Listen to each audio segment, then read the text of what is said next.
지금 이 시각 여러분들이 주목하는 뉴스 만나보겠습니다.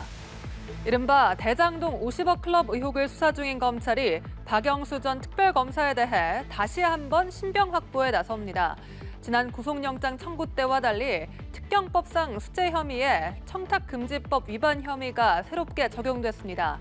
검찰은 수사를 통해 혐의 내용이 구체적으로 보강됐고 증거인멸 우려가 있다며 구속영장 청구 사유를 설명했습니다. 김예린 기자입니다. 서울중앙지검이 박영수 전 특검에 대한 구속영장 기각 한 달 만에 영장을 재청구했습니다. 당초 적용했던 특경법상 수재 혐의에 더해 보강수사를 통해 청탁금지법 위반 혐의를 추가했습니다.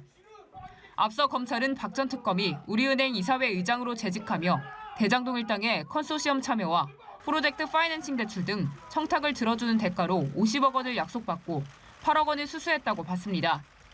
여기에 딸 박모 씨가 화천대유에 근무하며 25억 원 상당의 이익을 받는데 이 중 대여금 명목의 11억 원을 청탁 대가로 약속된 돈의 일부로 추가했습니다.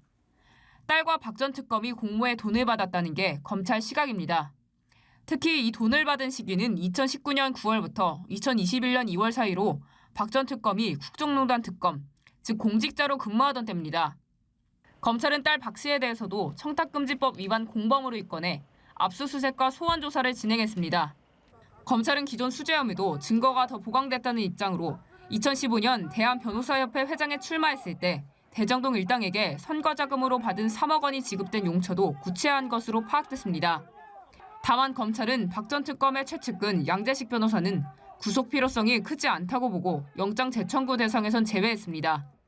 연합뉴스TV 김예림입니다. 석 달 전 차액 결제 거래 CFD발 주가 폭락 사태에 대해 그간 키움증권은 김익래 전 다우 키움그룹 회장의 주식 매도와 관련해 내부 정보 활용 의혹을 강하게 부인해왔습니다. 하지만 최근 검찰 수사와 금융당국 검사가 속도를 내며 점점 수세에 몰리고 있는 모양새입니다. 결과에 따라 경영권이 흔들릴 수도 있는 만큼 수사 결과에 관심이 집중되고 있습니다. 김동욱 기자입니다. 지난 4월 말 SG증권발 폭락 사태 직전 다우데이터 지분 605억 원어치를 판 김익래 전 다우 키움그룹 회장을 검찰이 피의자 신문으로 입건하고 자택과 키움증권을 압수수색한 것은 지난주 금요일. 키움증권을 압수수색해 차액 결제 거래, CFD 관련 자료를 확보한 지 2달 만입니다. 여기에 금융감독원은 30일 키움증권 임원의 특수관계인이 폭락 직전 지분 150억 원어치를 매도했다는 내용을 포함한 CFD 검사 결과를 발표하고 검찰에 관련 자료를 넘겼습니다. 김 전 회장은 지난 5월 회장직을 내려놓고 605억 원은 기부하기로 하면서 작전 세력의 움직임 등 내부 정보를 활용해 지분을 매각했다는 의혹을 부인했지만 검찰 수사는 김 전 회장을 향하고 있는 상황입니다. 먼저 높은 도덕적 책임이 요구되는 기업인으로서 한 그룹의 회장으로서 사회적 물의를 일으킨 점 머리 숙여 사과드립니다.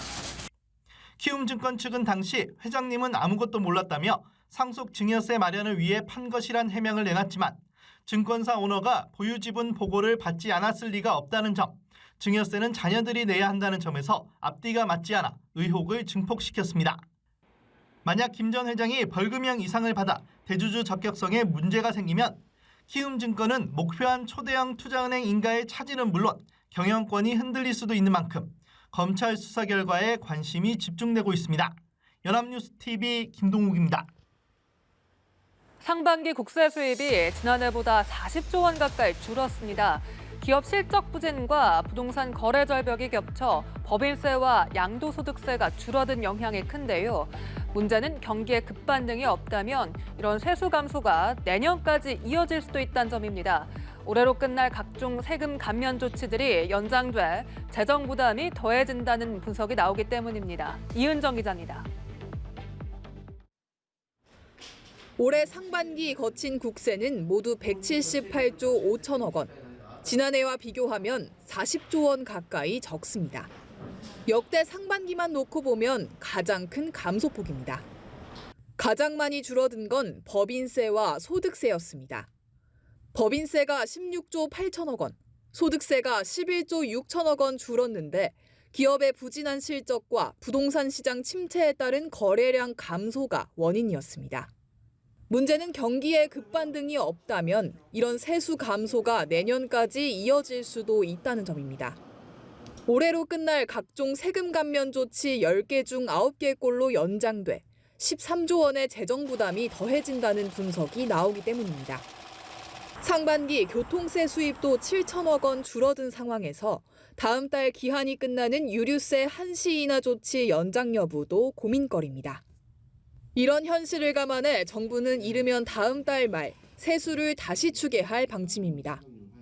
세수 사항은 지금보다 조금 더 안 좋아질 수도 있다 이렇게 생각을 하고 그런 것들을 감안하고 예상해서 정부가 당초 예산 집행과 관련된 여러 대안들을 현재 검토를 해왔고 연말까지 세수가 작년과 같은 수준을 유지한다 해도 올해 세입 예산 대비 모자랄 것으로 예상되는 세수는 약 44조 원.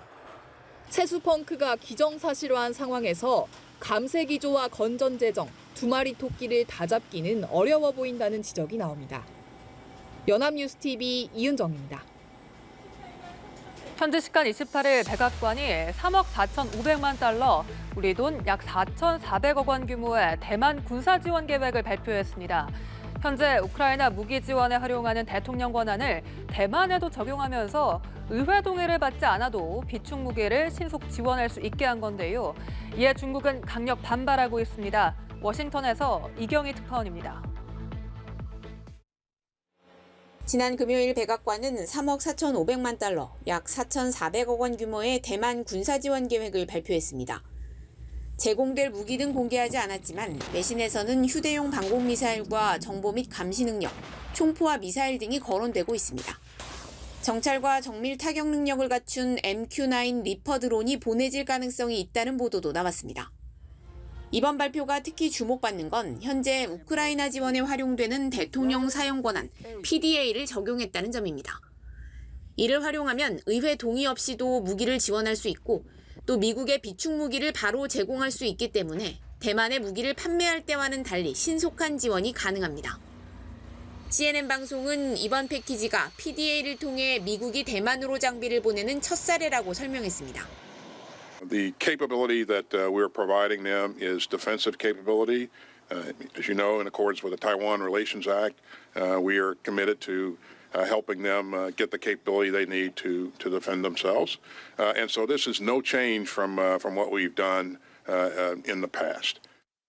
미국이 대통령 비상 권한까지 발동해 대만 지원에 나서자 중국은 강력 반발했습니다.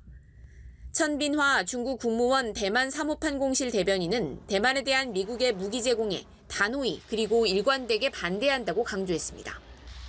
미국 주재 중국 대사관도 성명을 내고 미국은 대만 해협의 긴장을 높일 수 있는 새로운 요인을 만들지 말아야 한다고 목소리를 높였습니다. 워싱턴에서 연합뉴스TV 이경입니다. 월드컵에 출전하고 있는 우리나라 여자 축구대표팀이 2연패로 벼랑 끝에 몰렸습니다. 16강에 직행하는 조 2위가 되려면 피파 랭킹 2위인 독일을 상대로 5골 차 이상의 대승이 필요합니다. 객관적인 전력상 콜린 벨호가 승리한다는 건 사실상 기적에 가깝다는 평가가 나오고 있지만 이 승패를 떠나 그동안의 훈련이 헛되지 않았던 모습을 보여주길 기대하고 있습니다. 곽준영 기자입니다. 여자 월드컵 같은 조의 콜롬비아가 강호 독일을 잡아내는 이변으로 가까스로 조별리그 조기 탈락 확정은 면한 콜린베로. 하지만 16강 토너먼트 진출은 이론상 가능할 뿐 현실적이진 않다는 분석이 지배적입니다. 현재 우리 조 순위 테이블 최상단에는 콜롬비아가 이름을 올렸고 그 다음은 독일과 모로코에 이어 단 한 골도 뽑지 못하고 2패한 우리가 조 최하위입니다. 만약 우리가 최종전에서 독일을 잡고 모로코가 콜롬비아에 진다면 세 팀은 나란히 1승 2패로 동률이 됩니다. 결국 골 득실을 따져야 하는데 16강에 직행하는 조 2위가 되려면 독일 상대로 5골 차 이상의 대승이 필요합니다. 피파 랭킹 2위 독일은 월드컵 2회 우승국이자 9회 연속 출전국으로 콜롬비아에 패하기 전 조별리그 20경기 무패 행진을 이어왔습니다. 객관적인 전력상 콜린베로가 승리한다는 건 사실상 기적에 가깝습니다. 승패를 떠나 콜린베로는 최종전에서 이전 경기들과 다른 경기력으로 그가 내온 이른바 고강도 훈련이 헛되지 않았음을 보여줘야 합니다. 98 프랑스 월드컵 때 이동국 선수의 그 네덜란드 경기에서의 슈팅 하나가 그래도 희망을 좀 주는 이런 느낌으로 대회를 끝냈었거든요. 선발로 세대 교체를 상징할 수 있는 선수들 뭐 한두 명이라도 넣어서 그런 선수들이 한국 축구에 어떤 메시지를 던진다. 한국 여자 축구의 자존심과 미래가 달려있는 독일전은 오는 목요일 열립니다. 여담스 TV 곽준영입니다.